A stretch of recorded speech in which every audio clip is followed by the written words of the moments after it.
नमस्कार दोस्तों, आप सभी का फिर से स्वागत है न्यू वीडियो में। जानते ही रामायण के कुछ अनसुने राज। प्राचीन काल की बात है। सरयू नदी के किनारे कौशला नामक राज्य था। कौशला राज्य की राजधानी अयोध्या थी, जिसके राजा का नाम दशरथ था।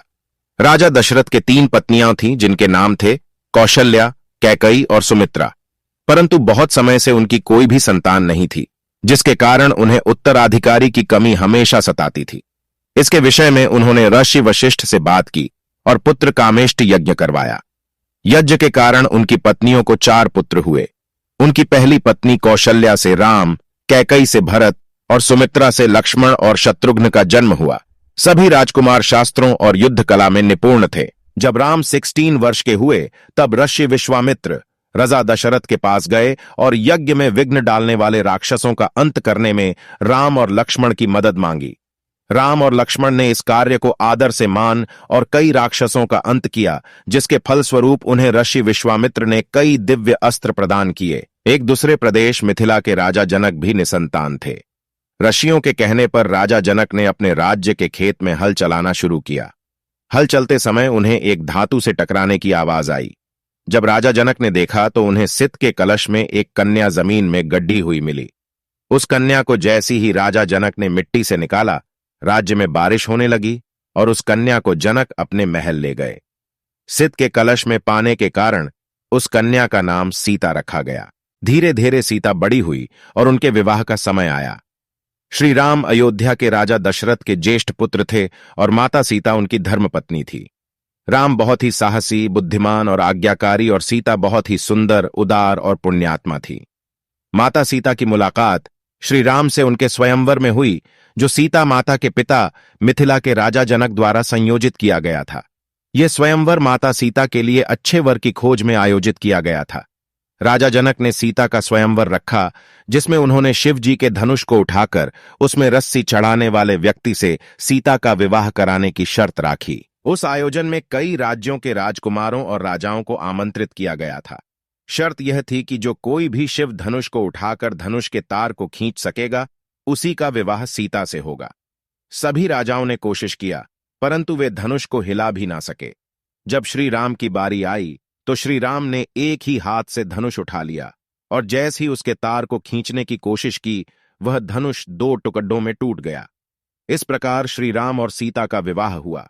इस प्रकार श्री राम का विवाह सीता से, लक्ष्मण का विवाह उर्मिला से, भरत का विवाह मांडवी से और शत्रुघ्न का विवाह श्रुतकीर्ति से हो गया। अयोध्या के राजा दशरथ के 3 पत्नियां और 4 पुत्र थे। राम सभी भाइयों में बड़े थे और उनकी माता का नाम कौशल्या था।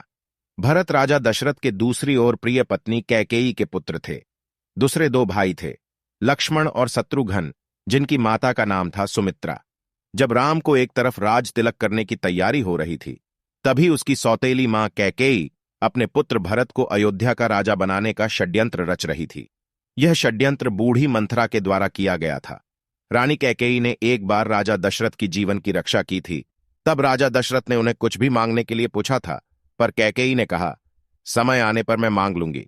उसी वचन के बल पर कैकेयी ने राजा दशरथ से पुत्र भरत के लिए अयोध्या का सिंहासन और राम के लिए 14 वर्ष का वनवास मांगा। श्री राम तो आज्ञाकारी थे, इसलिए उन्होंने अपने सौतेली मां कैकेयी की बातों को आशीर्वाद माना और माता सीता और प्रिय भाई लक्ष्मण के साथ 14 वर्ष का वनवास व्यतीत करने के लिए राज्य छोड़ डाकर चले गए। इस असीम दुख को राजा दशरथ सह नहीं पाए और उनकी मृत्यु हो गई। कैकेयी के पुत्र भरत को जब यह बात पता चली तो उसने भी राजगद्दी लेने से इनकार कर दिया। राम, सीता और लक्ष्मण वनवास के लिए निकल पड़े। रास्ते में उन्होंने कई असुरों का संहार किया और कई पवित्र और अच्छे लोगों से भी वे मिले। वे वन चित्रकूट में एक कुटिया बनाकर रहने लगे। एक बार की बात है, लंका के असुर राजा रावण की छोटी बहन शूर्पणखा ने राम को देखा और वह मोहित हो गई। उसने राम को पाने की कोशिश की, पर राम ने उत्तर दिया, मैं तो विवाहित हूं, मेरे भाई लक्ष्मण से पूछ के देखो। तब शूर्पणखा लक्ष्मण के पास जाकर विवाह का प्रस्ताव रखने लगी, पर लक्ष्मण ने साफ इनकार कर दिया। तब शूर्पणखा ने क्रोधित होकर माता सीता पर आक्रमण कर दिया। यह देखकर लक्ष्मण ने चाकू से शूर्पणखा का नाक काट दिया। कटी हुई नाक के साथ रोते हुए जब शूर्पणखा लंका पहुंची तो सारी बातें जानकर रावण को बहुत क्रोध आया। उसने बाद रावण ने सीता हरण की योजना बनाई। योजना के तहत रावण ने मारीच राक्षस को चित्रकूट के कुटिया के पास एक सुंदर हिरण के रूप में भेजा। जब मारीच को माता सीता ने देखा तो उन्होंने श्री राम से उस हिरण को पकड़ के लाने के लिए कहा। सीता की बात को मानकर राम उस हिरण को पकड़ने उसके पीछे पीछे गए और लक्ष्मण को आदेश दिया कि वो सीता को छौड़ाच कर कहीं न जाए। बहुत पीछा करने के बाद राम ने उस हिरण को बाण से मारा। जैसे ही राम का बाण हिरण बने मारीच को लगा, वह अपने असली राक्षस रूप में आ गया और राम के आवाज में सीता और लक्ष्मण को मदद के लिए पुकारने लगा। सीता ने जब राम के आवाज में उस राक्षस के विलाप को देखा तो वो घबरा गई और उसने लक्ष्मण को राम की मदद के लिए वन जाने को कहा। लक्ष्मण ने सीता माता के कुटिया को चारों ओर से लक्ष्मण रेखा से सुरक्षित किया और वो श्री राम की खोज करने वन में चले गए। योजना के अनुसार रावण एक साधु के रूप में कुटिया पहुंचा और भिक्षाम देहि का स्वर लगाने लगा। जैसे ही रावण ने कुटिया के पास लक्ष्मण रेखा पर अपना पैर रखा, उसका पैर जलने लगा। यह देखकर रावण ने माता सीता को बाहर आकर भोजन देने के लिए कहा। जैसे ही माता सीता लक्ष्मण रेखा से बाहर निकली, रावण ने पुष्पक विमान में सीता माता का हरण कर लिया। जब राम और लक्ष्मण को यह पता चला कि उनके साथ छल हुआ है तो वो कुटिया की ओर भागे, पर वहां उन्हें कोई नहीं मिला। जब रावण सीता को पुष्पक विमान में लेकर जा रहा था, तब बूढ़े जटायु पक्षी ने रावण से सीता माता को छुड़ाने के लिए युद्ध किया, परंतु रावण ने जटायु का पंख काट डाला। जब राम और लक्ष्मण सीता को ढूंढते हुए जा रहे थे तो रास्ते में जटायु का शरीर पड़ेढ़ा था और वो राम राम विलाप कर रहा था। जब राम और लक्ष्मण ने उनसे सीता के विषय में पूछा तो जटायु ने उन्हें बताया कि रावण माता सीता को उठा ले गया है, और यह बताते बताते उसकी मृत्यु हो गई। राजा सुग्रीव की वानर सेना के मंत्री थे। राम और हनुमान पहली बार ऋषिमुख पर्वत पर मिले, जहां सुग्रीव और उनके साथी रहते थे। सुग्रीव के भाई बाली ने उससे उसका राज्य भी छीन लिया और उसकी पत्नी को भी बंदी बनाकर रखा था। जब सुग्रीव राम से मिले, वे दोनों मित्र बन गए। जब रावण पुष्पक विमान में सीता माता को ले जा रहा था, तब माता सीता ने निशानी के लिए अपने अलंकर फेंक दिए थे। वो सुग्रीव की सेना के कुछ वानरों को मिला था। जब उन्होंने श्री राम को वो अलंकर दिखाए तो राम और लक्ष्मण के आंखों में आंसू आ गए। श्री राम ने बाली का वध करके सुग्रीव को किष्किंधा का राजा दोबारा बना दिया। सुग्रीव ने भी मित्रता निभाते हुए राम को वचन दिया कि वो और उनकी वानर सेना भी सीता माता को रावण के चंगुल से छुड़ाने के लिए पूरी जी जान लगा देंगे। उसके बाद हनुमान, सुग्रीव, जामवंत ने मिलकर सुग्रीव की वानर सेना का नेतृत्व किया और चारों दिशाओं में अपनी सेना को भेजा। सभी दिशाओं में ढूंढने के बाद भी कुछ न मिलने पर ज्यादातर सेना वापस लौट आए। दक्षिण की तरफ हनुमान एक सेना लेकर गए जिसका नेतृत्व अंगद कर रहे थे। जब वे दक्षिण के समुद्र तट पर पहुंचे तो वे भी उदास होकर विंध्य पर्वत पर इसके विषय में बात कर रहे थे। वहीं कोने में एक बडेढ़ा पक्षी बैठा था जिसका नाम था संपाति। संपत्ति वानरों को देखकर बहुत खुश हो गया और भगवान का शुक्रिया करने लगा इतना सारा भोजन देने के लिए। जब सभी वानरों को पता चला कि वह उन्हें खाने की कोशिश करने वाला था तो सभी उसकी घोर आलोचना करने लगे और महान पक्षी जटायु का नाम लेकर उसकी वीरता की कहानी सुनाने लगे। जैसे ही जटायु की मृत्यु की बात उसे पता चला, वह जोर जोर से विलाप करने लगा। उसने वानर सेना को बताया कि वो जटायु का भाई है और यह भी बताया कि उसने और जटायु ने मिलकर स्वर्ग में जाकर इंद्र को भी युद्ध में हराया था।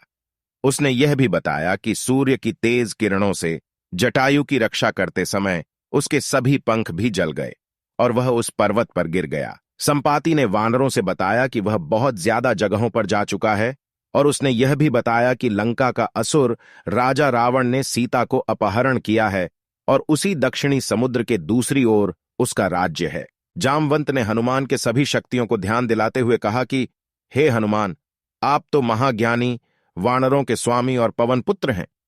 यह सुनकर हनुमान का मन हर्षित हो गया और वे समुद्र तट किनारे स्थित सभी लोगों से बोले, आप सभी कंद मूल खाकर यही मेरा इंतजार करें जब तक मैं सीता माता को देखकर वापस ना लौट आऊं।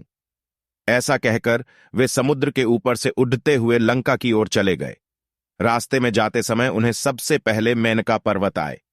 उन्होंने हनुमान जी से कुछ देर आराम करने के लिए कहा, पर हनुमान ने उत्तर दिया, जब तक मैं श्री राम जी का कार्य पूर्ण ना कर लूं, मेरे जीवन में विश्राम की कोई जगह नहीं है।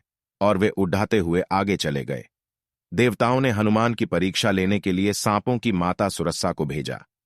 सुरसा ने हनुमान को खाने की कोशिश की, पर हनुमान को वो खा ना सकी। हनुमान उसके मुख में जाकर दोबारा निकल आए और आगे चले गए। समुद्र में एक छाया को पकड़ कर खा लेने वाली राक्षसी रहती थी। उसने हनुमान को पकड़ लिया, पर हनुमान ने उसे भी मार दिया। समुद्र तट पर पहुंचने के बाद हनुमान एक पर्वत के ऊपर चढ़ा गए और वहां से उन्होंने लंका की ओर देखा। लंका का राज्य उन्हें दिखा, जिसके सामने एक बड्ढा द्वार था और पूरा लंका सोने का बना हुआ था। हनुमान ने एक छोटे मच्छर के आकार जितना रूप धारण किया और वो द्वार से अंदर जाने लगे। उसी द्वार पर लंकिनी नामक राक्षसी रहती थी। उसने हनुमान का रास्ता रोका तो हनुमान ने एक जोर का घूंसा दिया तो नीचे जाकर गिरी। उसने डर के मारे हनुमान को हाथ जोड़ा और लंका के भीतर जाने दिया। हनुमान ने माता सीता को महल के हर जगह ढूंढा, पर वह उन्हें नहीं मिली। थोड़ी देर बाद ढूंढने के बाद उन्हें एक ऐसा महल दिखाई दिया जिसमें एक छोटा सा मंदिर था, एक तुलसी का पौधा भी। हनुमान जी को यह देखकर अचंभे में पड़ गए और उन्हें यह जानने की इच्छा हुई कि आखिर ऐसा कौन है जो इन असुरों के बीच श्री राम का भक्त है। यह जानने के लिए हनुमान ने एक ब्राह्मण का रूप धारण किया और उन्हें पुकारा। विभीषण अपने महल से बाहर निकले और जब उन्होंने हनुमान को देखा तो वो बोले, हे महापुरुष, आपको देखकर मेरे मन में अत्यंत सुख मिल रहा है। क्या आप स्वयं श्री राम हैं? हनुमान ने पूछा, आप कौन हैं? विभीषण ने उत्तर दिया, मैं रावण का भाई विभीषण हूं। यह सुनकर हनुमान अपने असली रूप में आ गए और श्री रामचंद्र जी के विषय में सभी बातें उन्हें बताया। विभीषण ने निवेदन किया, हे पवन पुत्र, मुझे एक बार श्री राम से मिलवा दो। हनुमान ने उत्तर दिया, मैं श्री राम जी से जरूर मिलवा दूंगा, परंतु पहले मुझे यह बताए कि मैं जानकी माता से कैसे मिल सकता हूं। विभीषण ने हनुमान को बताया कि रावण ने सीता माता को अशोक वाटिका में कैद करके रखा है। यह जानने के बाद हनुमान जी ने एक छोटा सा रूप धारण किया और वह अशोक वाटिका पहुंचे। वहां पहुंचने के बाद उन्होंने देखा कि रावण अपने दसियों के साथ उसी समय अशोक वाटिका में पहुंचा और सीता माता को अपने ओर देखने के लिए साम दाम दंड भेद का उपयोग किया, पर तब भी सीता जी ने एक बार भी उसकी ओर नहीं देखा।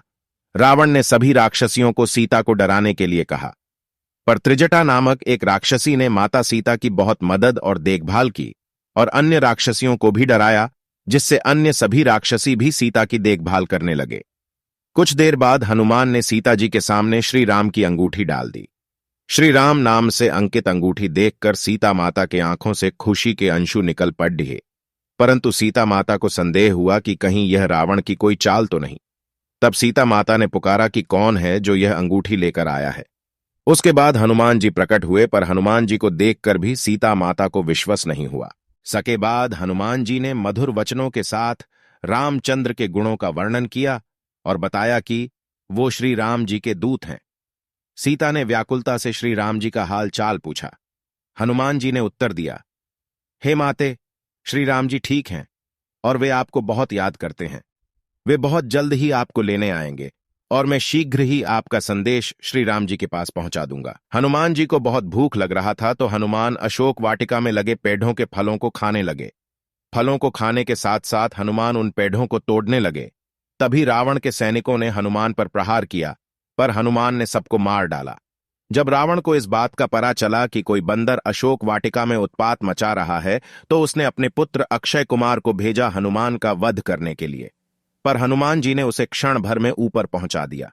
कुछ देर बाद जब रावण को अपने पुत्र की मृत्यु का पता चला, वह बहुत ज्यादा क्रोधित हुआ। उसके बाद रावण ने अपने ज्येष्ठ पुत्र मेघनाद को भेजा। हनुमान के साथ मेघनाद का बहुत ज्यादा युद्ध हुआ, पर कुछ न कर पाने के बाद मेघनाद ने ब्रह्मास्त्र चला दिया। ब्रह्मास्त्र का सम्मान करते हुए हनुमान स्वयं बंधक बन गए। हनुमान को रावण की सभा में लाया गया। रावण हनुमान को देखकर हंसा और फिर क्रोधित होकर उसने प्रश्न किया, रे वानर, तूने किस कारण अशोक वाटिका को तहस नहस कर दिया? तूने किस कारण से मेरे सैनिकों और पुत्र का वध कर दिया? क्या तुझे अपने प्राण जाने का डर नहीं है? यह सुनकर हनुमान ने कहा, हे रावण, जिसने महान शिव धनुष को पल भर में तोड़ डाला, जिसने खर, दूषण, त्रिशिरा और बाली को मार गिराया, जिसकी प्रिय पत्नी का तुमने अपहरण किया, मैं उन्हीं का दूत हूं। मुझे भूख लग रहा था, इसलिए मैंने फल खाए और तुम्हारे राक्षसों ने मुझे खाने नहीं दिया, इसलिए मैंने उन्हें मार डाला। अभी भी समय है, सीता माता को श्री राम को सौंप दो और क्षमा मांग लो। रावण हनुमान की बता सुनकर हंसने लगा और बोला, रे दुष्ट, तेरी मृत्यु तेरे सिर पर है। ऐसा कहकर रावण ने अपने मंत्रियों को हनुमान को मार डालने का आदेश दिया। यह सुनकर सभी मंत्री हनुमान को मारने दौड़े। तभी विभीषण वहां आ पहुंचे और बोले, रुको, दूत को मारना सही नहीं होगा, यह नीति के विरुद्ध है। कोई और भयानक दंड देना चाहिए। सभी ने कहा, बंदर का पूंछ उसको सबसे प्यारा होता है, क्यों ना तेल में कपड़ा डुबाकर इसकी पूंछ में बंध कर आग लगा दिया जाए। हनुमान की पूंछ पर तेल वाला कपड़ा बंधकर आग लगा दिया गया। जैसे ही पूंछ में आग लगी, हनुमान जी बंधन मुक्त होकर एक छत से दूसरे में कूदते गए और पूरी सोने की लंका में आग लगा के समुद्र की ओर चले गए और वहां अपनी पूंछ पर लगी आग को बुझा दिया। वहां से सीधे हनुमान जी श्री राम के पास लौटे और वहां उन्होंने श्री राम को सीता माता के विषय में बताया और उनके कंगन भी दिखाए। सीता माता के निशानी को देखकर श्री राम भावुक हो गए। अब श्री राम और वानर सेना की चिंता का विषय था, कैसे पूरी सेना समुद्र के दूसरे ओर जा सकेंगे। श्री राम जी ने समुद्र से निवेदन किया कि वे रास्ता दें ताकि उनकी सेना समुद्र पार कर सके, परंतु कई बार कहने पर भी समुद्र ने उनकी बात नहीं मानी। तब राम ने लक्ष्मण से धनुष मांगा और अग्निबाण को समुद्र पर साधा, जिससे कि पानी सूख जाए और वे आगे बढ़ा सकें। जैसे ही श्री राम ने ऐसा किया, समुद्र देव डरते हुए प्रकट हुए और श्री राम से माफी मांगी और कहा, हे नाथ, ऐसा ना करें, आपके इस बाण से मेरे में रहते वाले सभी मछलियां और जीवित प्राणी का अंत हो जाएगा। श्री राम ने कहा, हे समुद्र देव, हमें यह बताएं कि मेरी यह विशाल सेना इस समुद्र को कैसे पार कर सकते हैं। समुद्र देव ने उत्तर दिया, हे रघुनंदन राम, आपकी सेना में 2 वानर हैं। नल और नील उनके स्पर्श करके किसी भी बड़ेडे से बड़ेडे चीज को पानी में तैरा सकते हैं। यह कहकर समुद्र देव चले गए। उनकी सलाह के अनुसार नल और नील ने पत्थर पर श्री राम के नाम लिखकर समुद्र में फेंक के देखा तो पत्थर तैरने लगा। उसके बाद एक के बाद एक करके नल नील समुद्र में पत्थर को समुद्र में फेंकते रहे और समुद्र के अगले छोर तक पहुंच गए। श्री राम ने अपनी सेना के साथ समुद्र किनारे डेरा डाला। जब इस बात का पता रावण की पत्नी मंदोदरी को पता चला तो वो घबरा गई और उसने रावण को बहुत समझाया, पर वह नहीं समझा और सभा में चले गया। रावण के भाई विभीषण ने भी रावण को सभा में समझाया और सीता माता को सम्मानपूर्वक श्री राम को सौंप देने के लिए कहा, परंतु यह सुनकर रावण क्रोधित हो गया और अपने ही भाई को लात मार दिया, जिसके कारण विभीषण सीढ़ियों से नीचे आ गिरे। विभीषण ने अपना राज्य छोड़ दिया और वो श्री राम के पास गए।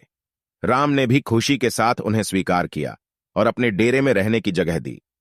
आखिरी बार श्री राम ने बाली पुत्र अंगद कुमार को भेजा, पर रावण तब भी नहीं माना।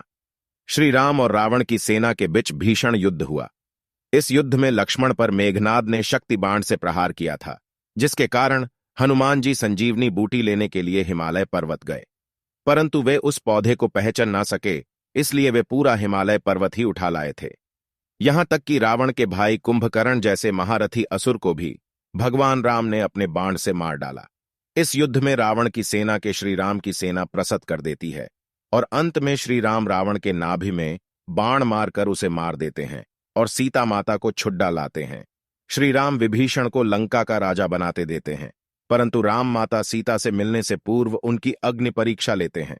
उसके बाद श्री राम, सीता और भाई लक्ष्मण के साथ अपने राज्य 14 वर्ष के वनवास से लौटते हैं। उसके बाद श्री राम को अयोध्या का राजा घोषित किया गया और उनका जीवन खुशियों से बीत रहा था।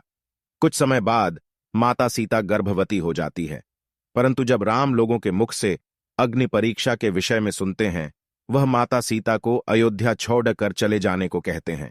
माता सीता को इस बात से बहुत दुख होता है। महर्षि वाल्मीकि उन्हें अपने आश्रम में आश्रय देते हैं।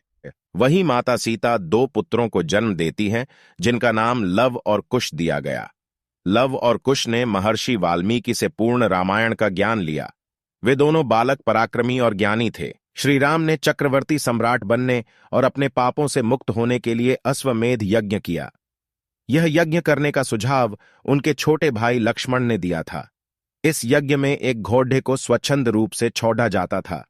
वह घोड़ा जितना ज्यादा क्षेत्र तक जाता था, उसे राज्य में सम्मिलित कर दिया जाता था। इस यज्ञ को पत्नी के बिना नहीं हो सकता था, इसलिए श्री राम ने माता सीता का स्वर्ण मूर्ति भी बनवाया था। जब श्री राम का घोड़ा स्वच्छंद रूप से छोड़ा गया, तब वह भी एक राज्य से दूसरे राज्य में गया।